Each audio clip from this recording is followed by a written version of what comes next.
ñëpp li ci ëpp bopp à 98% mosu ñoo def politique li fi ëpp ci ñi fi nekk ku nekk ngi woon say mbiru bopp toog sa kër jaamu yàlla dem jàkka ja dem liggéeyi ñëw toog xam nga ku yàgg dundee noonu doo bëgg ku la joxoñ mais ñi yàgg ci politique nga xam ne ñoom dañoo dem ba soo leen romboon fii saagara bi sax duñ ko faale ñoom dara du leen yëngal mais nag nañu jàpp ni gis nga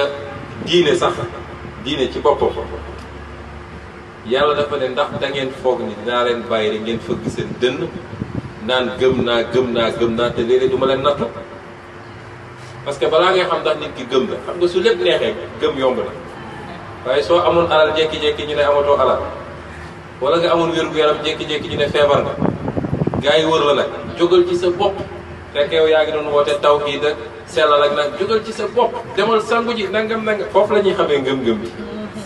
li ñu bëgg suñ ci bëggee yegg il faut ñu am mental man su ma nekkee benn député assemblée nationale benn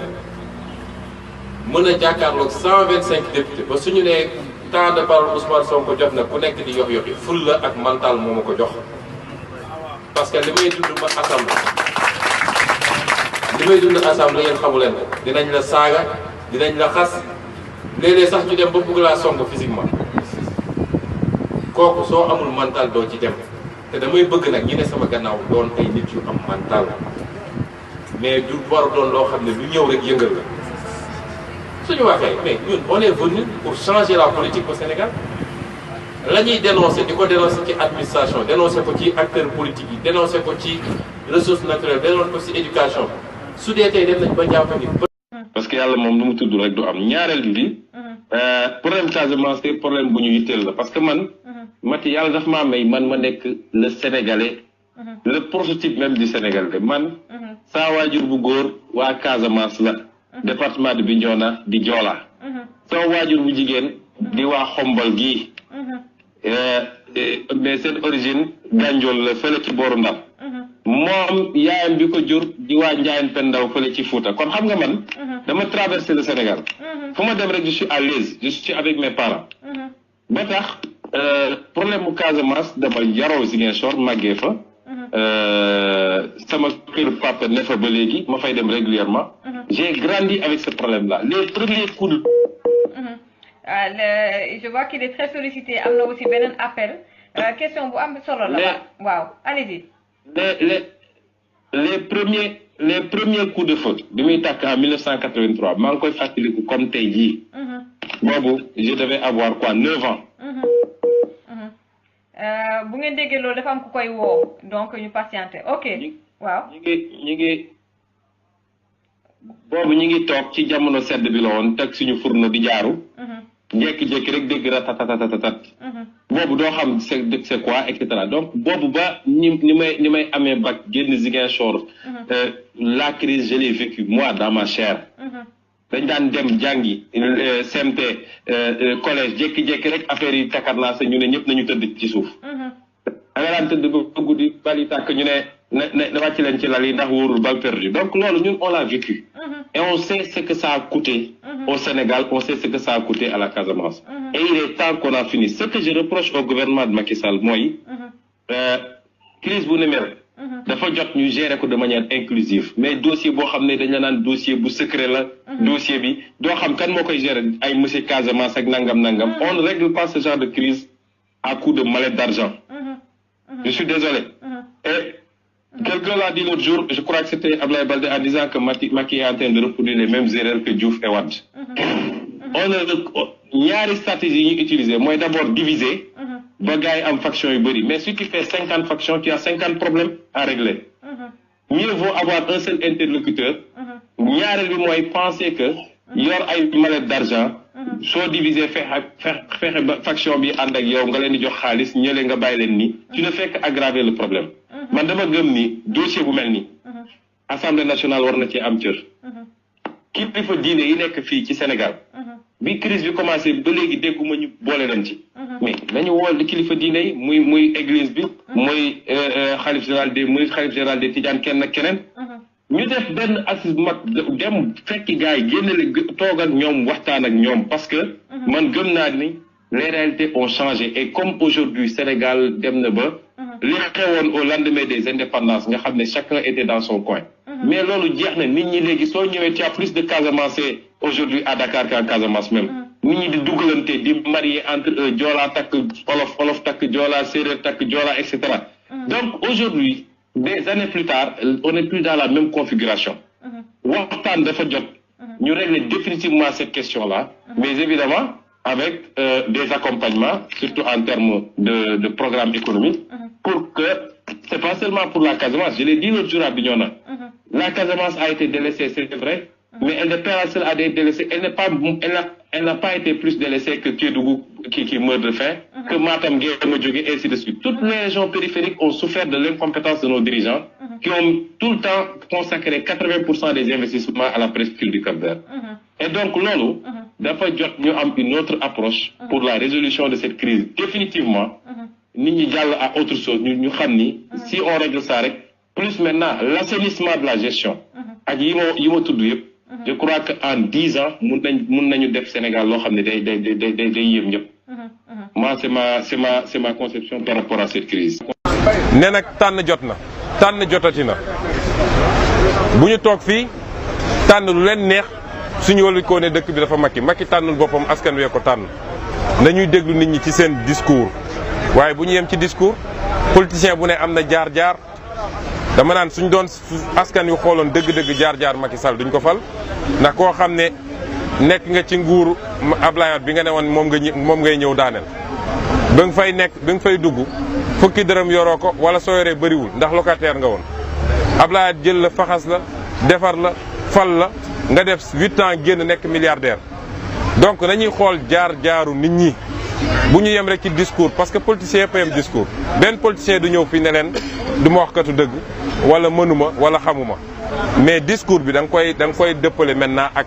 nit ki lan mooy parcours am man de Ousmane Sonko fii laa juddoo yaroo fi màggee fii laa liggéeyee fi ma liggéeyee fii impôt domaine la ku fa dem su dee def naa fa njombe di nga ko xam su dee def naa fa mbóosóor di nga ko xam li tax ñu jële ma fayit jàpp ñu ma ne dafa sàcc xaalis ndax xam nañ ni foofu yomb na fa jàpp ñu fa ne du xëy heure waaye dénoncer lu dul dëgg ak bañ li ñuy teg askan wi moo tax ñu xëy ne dàq nañ ma foofu donc loolu mun nañ ko xool ci kenn ku ne ci ñi fi taxaw di wax parcours bi nga gam-gam ko ak discours bi di nga mën a def choix bu baax moo tax la responsabilité man waxuma ak politiciens yi de politicien ni ñu mel nañ ko ba noppi waaye askan wi mu war a am fulam France barki dem bi ñu doyalee ci politiciens yi dañoo dem jël ab gone gu am 39 ans daat koy fal xam nga jiite France moo gën a métti jiite Sénégal en principe waaye Sénégal rek ngay gis ñu foog ni ñett wala ñeenti politiciens yi gën a siiw mënuñoo jóge ci loolu kuñ ci mere rek kuñ ci teg mere ko rek fàtte nañu sax la fa keneen defoon ñi ngi naan ñun de tey ñoo xoolaat waa jële tant que ñu ngi ci cycle boobu nag wallahi changement du am ci Sénégal jërëjëf. ñu mën a xeex assemblée bëri na damay fàttali ni assemblée nationale du moom mooy gouverner ku ñëw fii ne leen su ngeen ma falee député dinaa soppi réew mi dinaa def lii day wax lu ko ne assemblée nationale du foofu du moom mooy gouverner assemblée nationale ñaari cër la ko constitution jox bu njëkk bi mooy moom mooy wote loi yi ñaareel bi moom mooy saytu naka la ñu yoree alalu réew mi loolu nag ñun liñ ci war a def bëri na bu ci njëkk mooy tey suñu duggoon assemblée nationale rawatina yàlla def ñu jox ñu majorité dinañu créer ay commission d'enquête parlementaire ne li fi xew ci pétrole bi li fi xew ci gaz bi li fi xew ci zircon bi li xew fële ICS ci phosphate bi li xew Kédougou ci suñu or bi li xew ci njàng mi li mujjee xew nii li xew ci suñu hôpitaux yi dinañu woo ministres yi woo directeurs généraux yi woo directeurs yi ñu ñëw ñu déglu leen def rapport wax askan wi lii moo fi xew loolu bokk na ci cëru assemblée waaye gis nga suñu assemblée gi xiiroo ŋaayoo xeex taasuwante waaye loolu defuñu ko te loolu lépp am na fi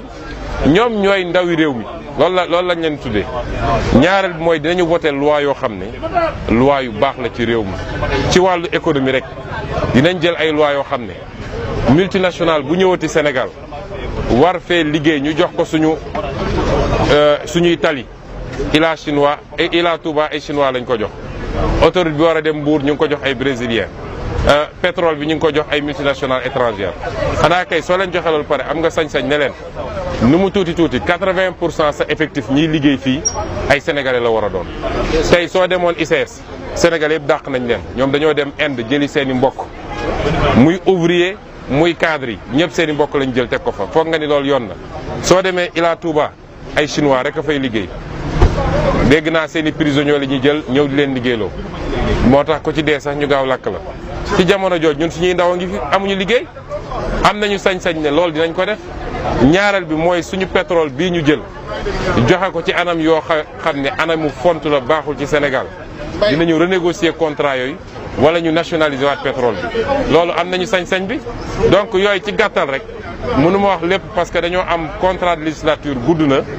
mais loolu rek mandarga la ci loo xam ne lu ñu mën a def la à partir de l'Assemblée nationale. bu ñu ne woon intérêt Sénégal taxaw na ñu ne discrétion professionnelle parce que waxuñu sax secret professionnel discrétion professionnelle la ñu wax dafa am terme yoo xam ne nit ñi duñ ko distinguer secret professionnel discrétion professionnelle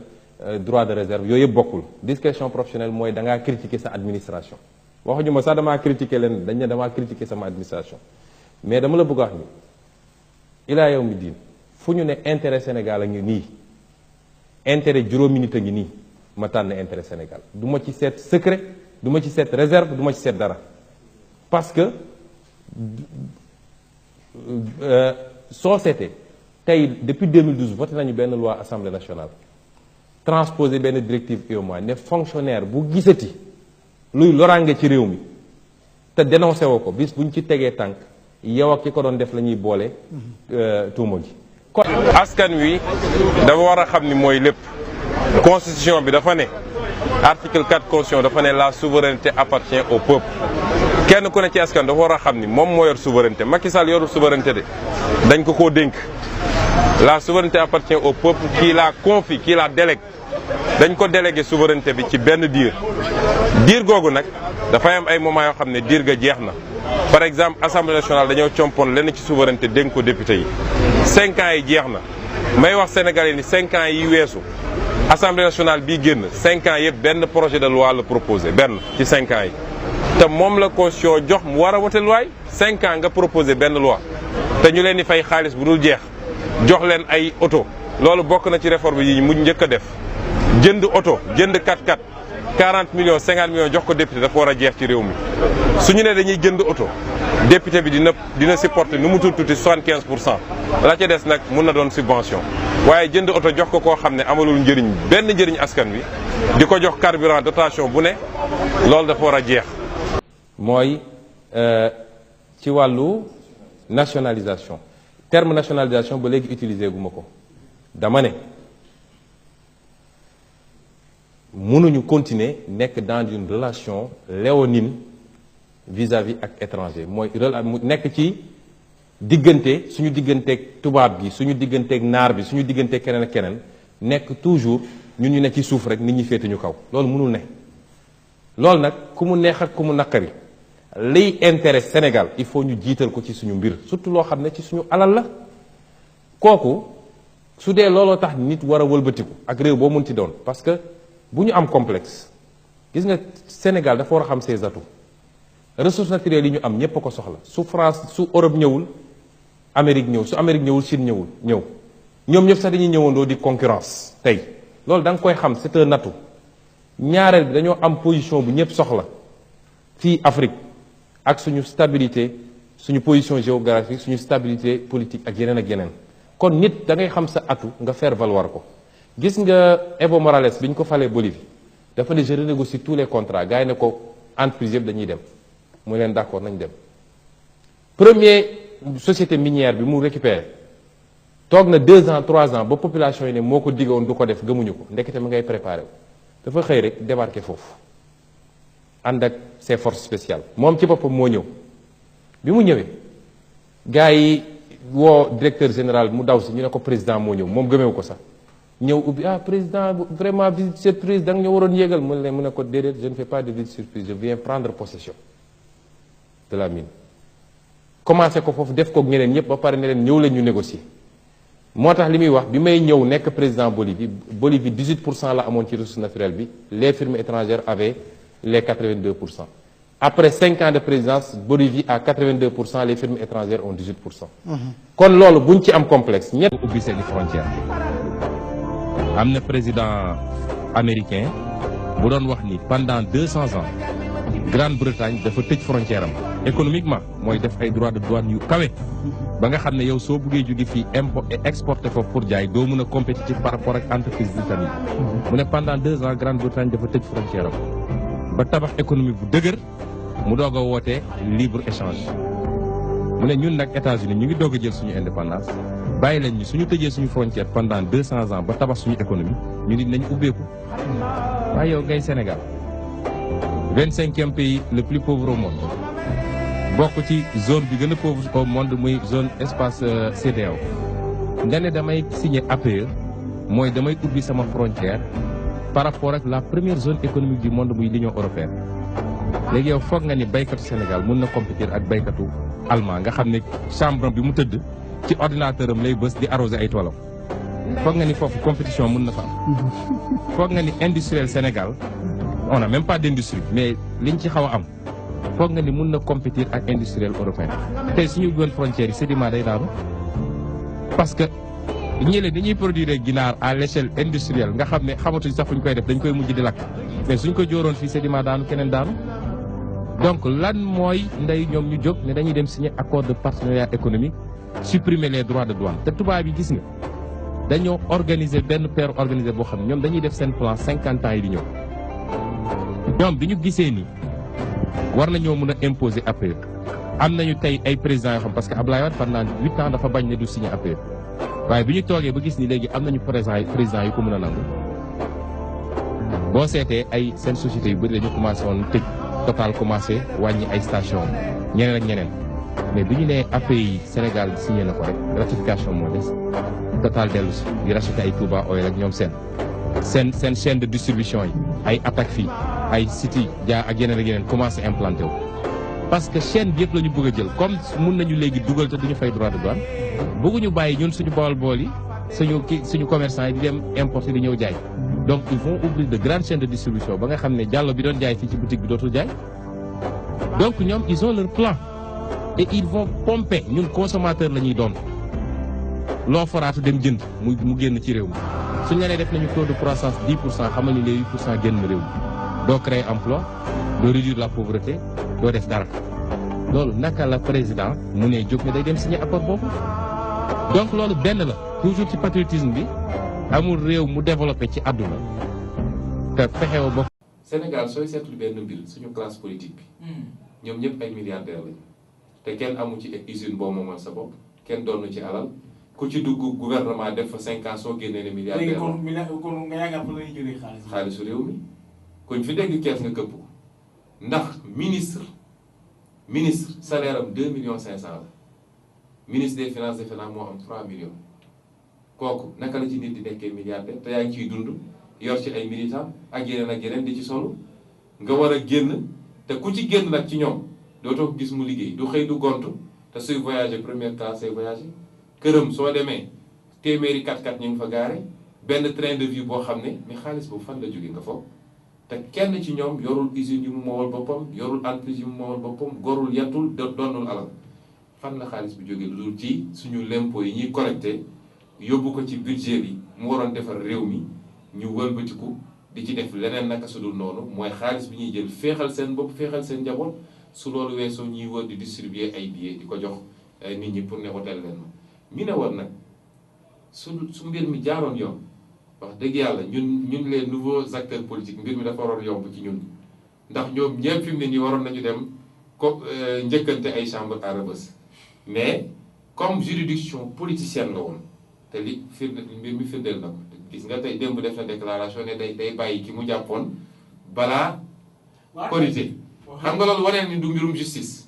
ndax ñoom ñoo jël seen liste ñoo instruire seen procureur ñoo tëj ñooy bàyyi saa yu leen neexee loolu du justice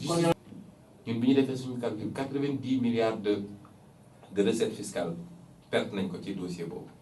loolu foog nga ni loolu yoon la léegi c'est comme ça qu'on crée des milliardaires mais milliardaires yooyu luñ koy doyee leer na ci xaalis boobu dañuy sécuriser seen bopp sécuriser seen njaboot seen doom yi jàngoo yu Sénégal moo tax école Sénégal su yàqu seen yoon newu ci ñoom ku ci sa bëñ di métti sax da ngay jël avion doo ko buddee Sénégal dégg nga lenn c'est pour sécuriser seen bopp la ca des nag moom la ñuy dugal seen cagnotte politique parce que ñoom gëm nañ ni politique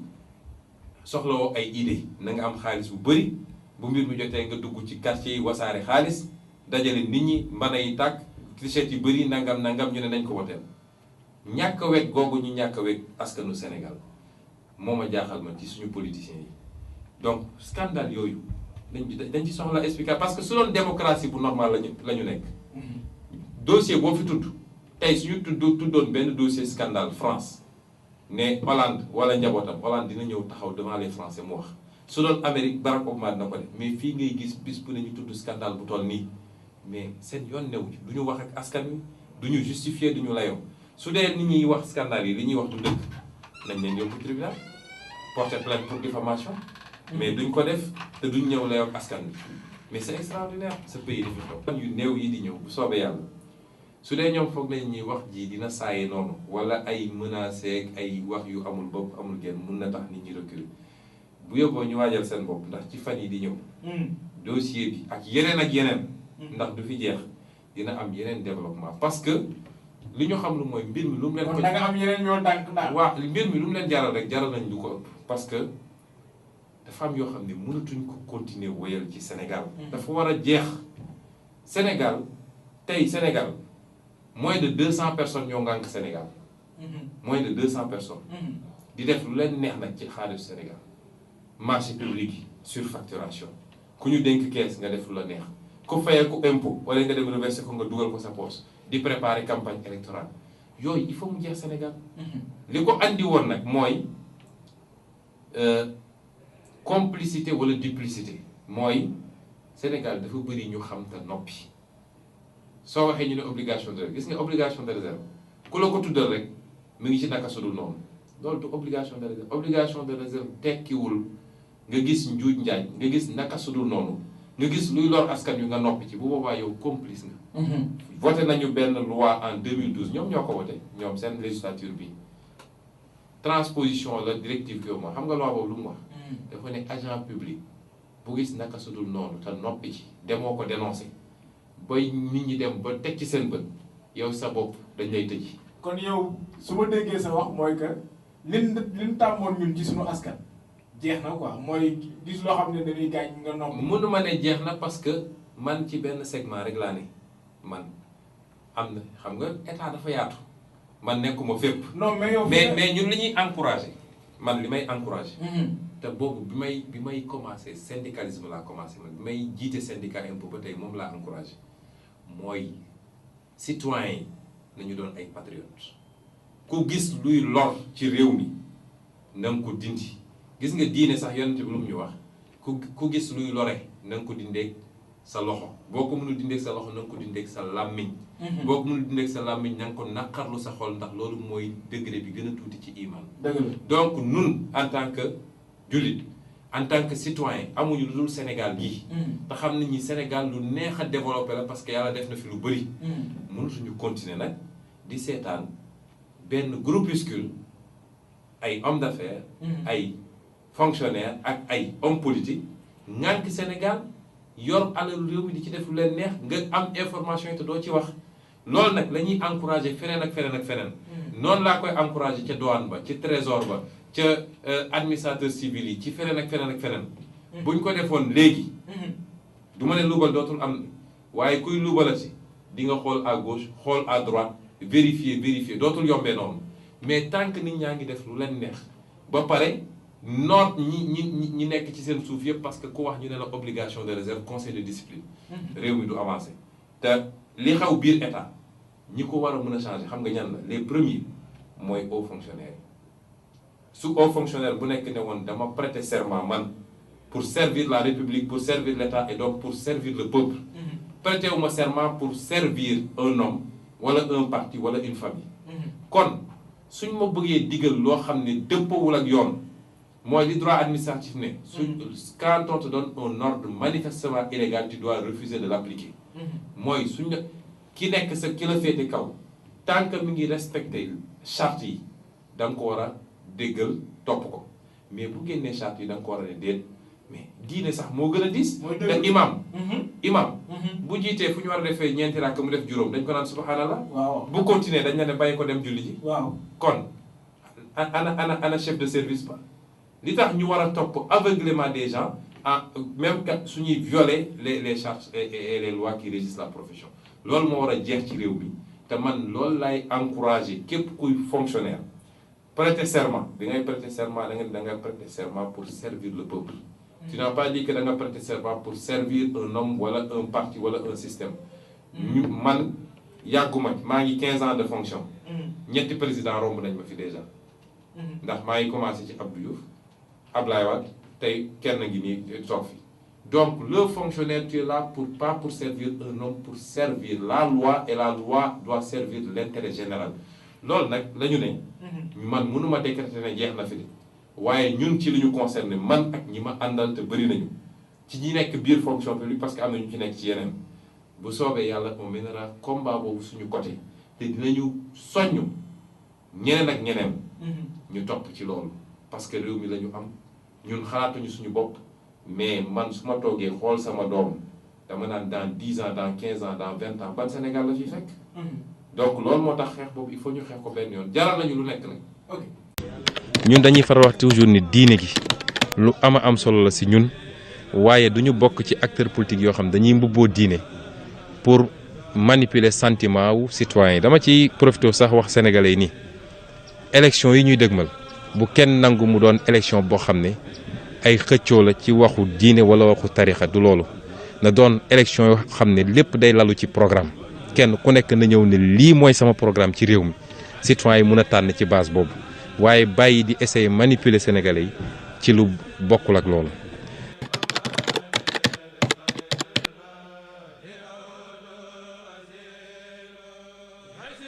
waa di doore sama wax ci cant gu amul fu mu yem di sant kilifa gi suñu sëriñ di xalif général des mourides sëñ Muntaxa ndax bisu tey bi du woon bés gu yomb ndax ñëpp xam nañ ni du bés gu mu jagleel ay audience yu muy accordé nit ñi moo tax mu doon lu gën a réel mbir mi ci ñun mu jagleel ñu loolu ci condition yoo xam ne condition yu favorable la ñu am mbégte